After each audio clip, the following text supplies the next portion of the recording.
Assalamualaikum warahmatullahi wabarakatuh. Perkenalkan, nama saya Ade Putra dan saya akan membacakan materi yang berjudul nilai-nilai anti korupsi. Secara sederhana, korupsi bisa diartikan sebagai penyalahgunaan wewenang yang biasa dipergunakan untuk mendapatkan keuntungan, baik keuntungan bagi diri sendiri, untuk keluarga, maupun kelompoknya.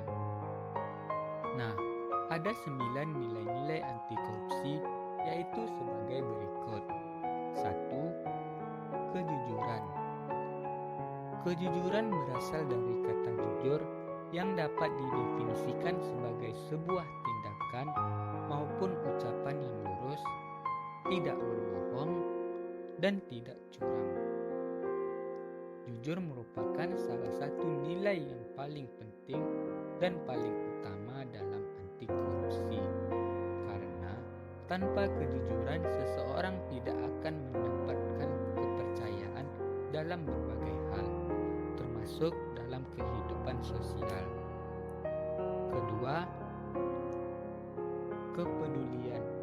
Arti kata peduli adalah mengindahkan, memperhatikan, dan menghiraukan. Rasa kepedulian dapat dilakukan terhadap lingkungan sekitar dan berbagai hal yang berkembang di dalamnya. 3. Kemandirian.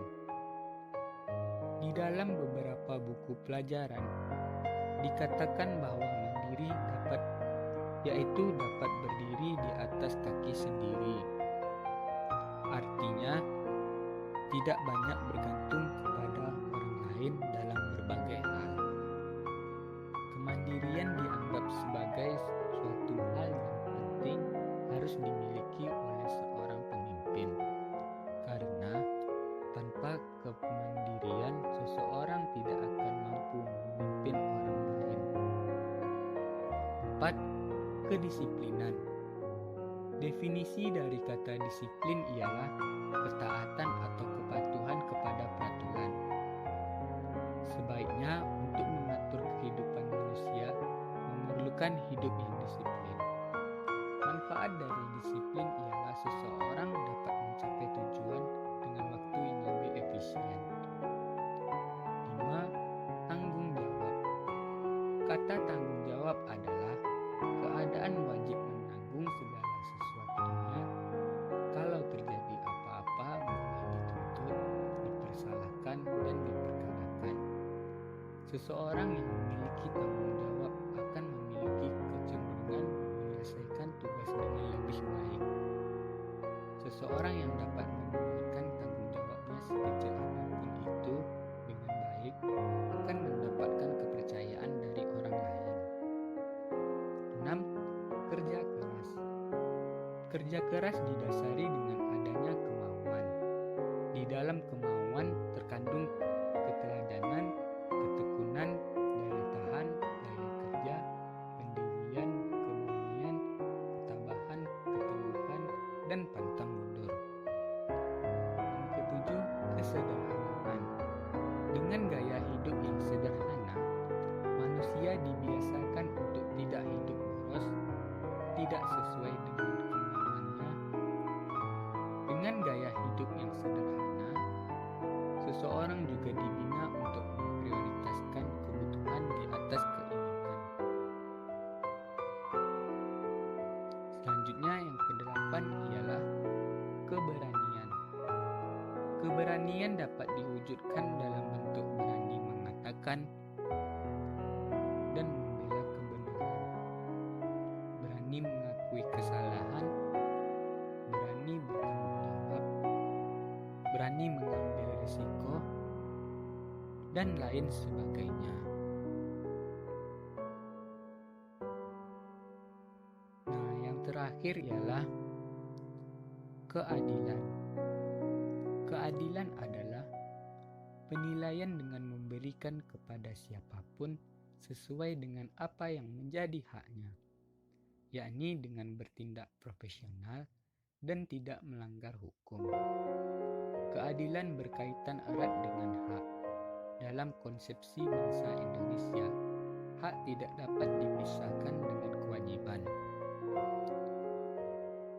Berikutnya ada 5 kebijakan atau prinsip anti korupsi. Yang pertama yaitu akuntabilitas. Akuntabilitas adalah kesesuaian antara aturan dan pelaksanaan kerja. Semua lembaga mempertanggungjawabkan kinerjanya sesuai aturan main baik dalam bentuk konvensi maupun konstitusi, baik pada level budaya maupun pada level lembaga. 2. Transparansi. Prinsip transparansi penting karena pemberantasan korupsi dimulai dari transparansi dan mengharuskan semua proses kebijakan dilakukan secara terbuka sehingga segala bentuk penyimpangan dapat diketahui oleh publik.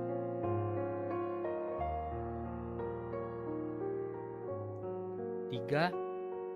Kewajaran.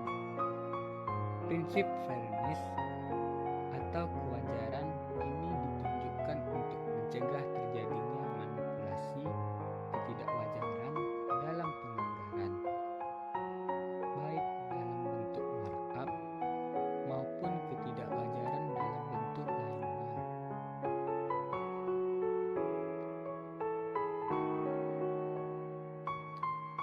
4. Kebijakan. Kebijakan ini berperan untuk mengatur tata interaksi agar tidak terjadi penyimpangan yang dapat merugikan negara dan masyarakat.